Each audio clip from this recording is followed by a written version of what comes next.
Introduction to Hosea. Apart from Jesus' loving sacrifice in the Gospels, it is hard to find another book in the Bible that shows us how passionately and persistently God lovingly pursues us.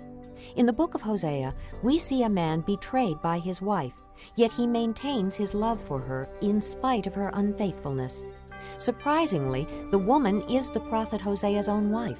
And even more curious is how Hosea's love was used to picture the story of God's loyal love for his people, Israel. This prophecy of Hosea, as pictured by his marriage, would be the last loving appeal by God to save the northern kingdom of Israel before its destruction in 722 BC. In his prophecy, Hosea calls the northern kingdom by several names: Israel, which is the most common, Ephraim, which was the most powerful tribe in the north, and Samaria, which was the capital of the north.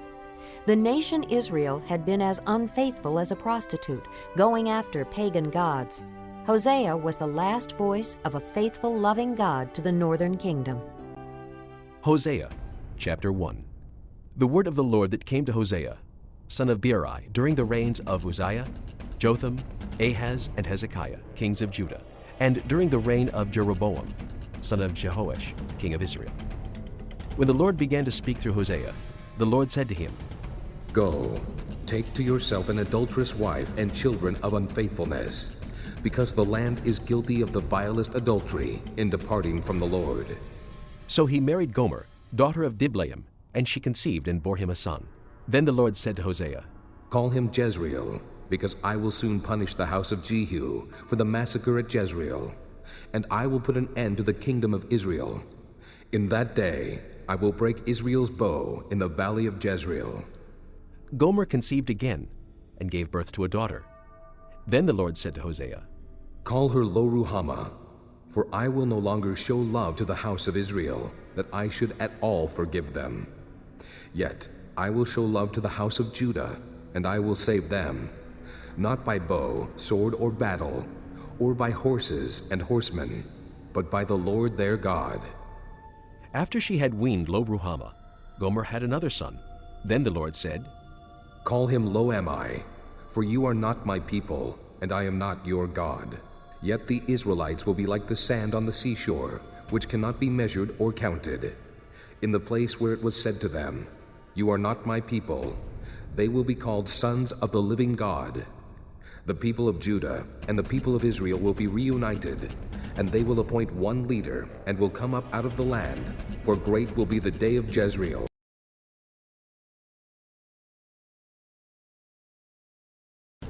Chapter 2.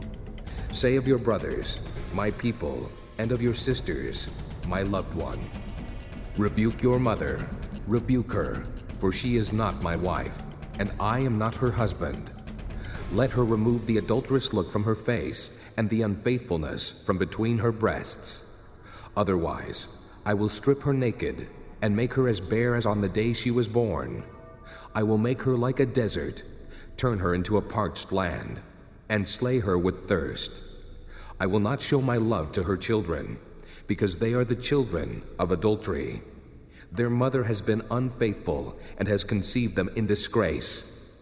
She said, I will go after my lovers, who give me my food and my water, my wool and my linen, my oil and my drink.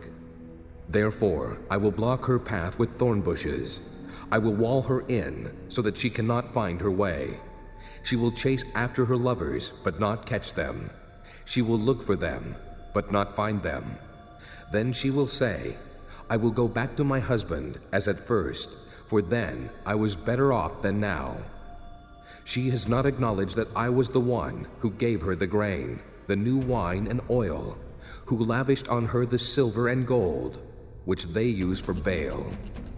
Therefore I will take away my grain when it ripens, and my new wine when it is ready. I will take back my wool and my linen, intended to cover her nakedness. So now I will expose her lewdness before the eyes of her lovers. No one will take her out of my hands. I will stop all her celebrations, her yearly festivals, her new moons, her Sabbath days, all her appointed feasts. I will ruin her vines and her fig trees, which she said were her pay from her lovers. I will make them a thicket, and wild animals will devour them.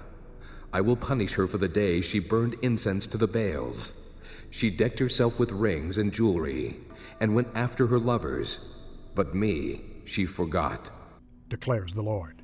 Therefore, I am now going to allure her. I will lead her into the desert, and speak tenderly to her. There I will give her back her vineyards, and will make the valley of Achor a door of hope. There she will sing as in the days of her youth, as in the day she came up out of Egypt.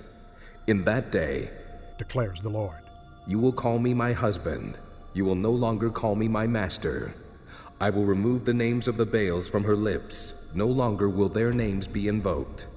In that day, I will make a covenant for them with the beasts of the field, and the birds of the air, and the creatures that move along the ground.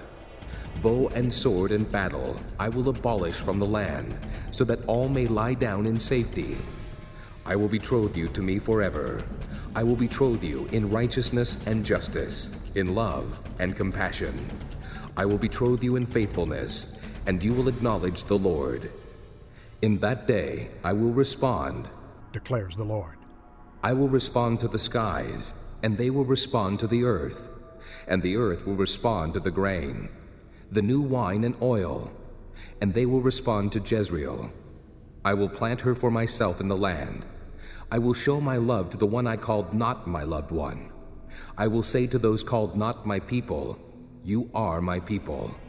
And they will say, you are my God.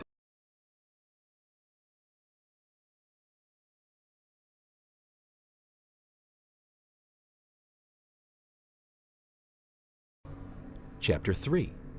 The Lord said to me, Go, show your love to your wife again, though she is loved by another and is an adulteress.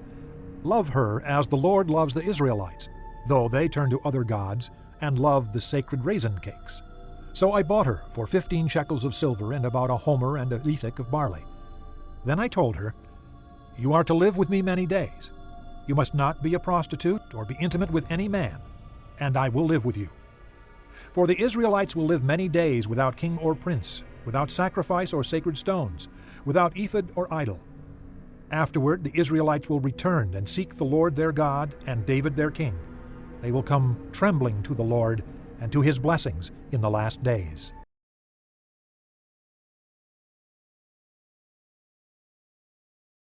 Chapter 4. Hear the word of the Lord, you Israelites, because the Lord has a charge to bring against you who live in the land. There is no faithfulness, no love, no acknowledgement of God in the land. There is only cursing, lying, and murder, stealing, and adultery. They break all bounds, and bloodshed follows bloodshed. Because of this the land mourns, and all who live in it waste away. The beasts of the field and the birds of the air, the fish of the sea, are dying. But let no man bring a charge, let no man accuse another, for your people are like those who bring charges against a priest. You stumble day and night, and the prophets stumble with you. So I will destroy your mother. My people are destroyed from lack of knowledge. Because you have rejected knowledge, I also reject you as my priests. Because you have ignored the law of your God, I also will ignore your children. The more the priests increased, the more they sinned against me. They exchanged their glory for something disgraceful. They feed on the sins of my people and relish their wickedness. And it will be, like people, like priests. I will punish both of them for their ways and repay them for their deeds. They will eat, but not have enough. They will engage in prostitution, but not increase, because they have deserted the Lord to give themselves to prostitution, to old wine and new, which take away the understanding of my people. They consult a wooden idol and are answered by a stick of wood. A spirit of prostitution leads them astray. They are unfaithful to their God. They sacrifice on the mountaintops and burn offerings on the hills, under oak, poplar, and terebinth, where the shade is pleasant. Therefore, your daughters turn to prostitution and your daughters-in-law to adultery. I will not punish your daughters when they turn to prostitution, nor your daughters-in-law when they commit adultery, because the men themselves consort with harlots and sacrifice with shrine prostitutes. A people without understanding will come to ruin. Though you commit adultery, O Israel, let not Judah become guilty. Do not go to Gilgal. Do not go up to Bethaven, and do not swear, as surely as the Lord lives. The Israelites are stubborn like a stubborn heifer. How then can the Lord pasture them like lambs in a meadow? Ephraim is joined to idols. Leave him alone. Even when their drinks are gone, they continue their prostitution. Their rulers dearly love shameful ways. A whirlwind will sweep them away, and their sacrifices will bring them shame. Chapter 5. Hear this, you priests. Pay attention, you Israelites. Listen, O royal house. This judgment is against you. You have been a snare at Mizpah, a net spread out on Tabor. The rebels are deep in slaughter. I will discipline all of them. I know all about Ephraim. Israel is not hidden from me. Ephraim, you have now turned to prostitution. Israel is corrupt. Their deeds do not permit them to return to their God. The spirit of prostitution is in their heart. They do not acknowledge the Lord. Israel's arrogance testifies against them. The Israelites, even Ephraim, stumble in their sin. Judah also stumbles with them. When they go with their flocks and herds to seek the Lord, they will not find him. He has withdrawn himself from them. They are unfaithful to the Lord. They give birth to illegitimate children. Now their new moon festivals will devour them and their fields. Sound the trumpet in Gibeah, the horn in Ramah. Raise the battle cry in Bethaven. Lead on, O Benjamin. Ephraim will be laid waste on the day of reckoning. Among the tribes of Israel, I proclaim what is certain. Judah's leaders are like those who move boundary stones. I will pour out my wrath on them like a flood of water. Ephraim is oppressed, trampled in judgment, intent on pursuing idols. I am like a moth to Ephraim, like rot to the people of Judah. When Ephraim saw his sickness and Judah his sores, then Ephraim turned to Assyria and sent to the great king for help. But he is not able to cure you, not able to heal your sores. For I will be like a lion to Ephraim, like a great lion to Judah. I will tear them to pieces and go away. I will carry them off, with no one to rescue them. Then I will go back to my place until they admit their guilt, and they will seek my face. In their misery, they will earnestly seek me.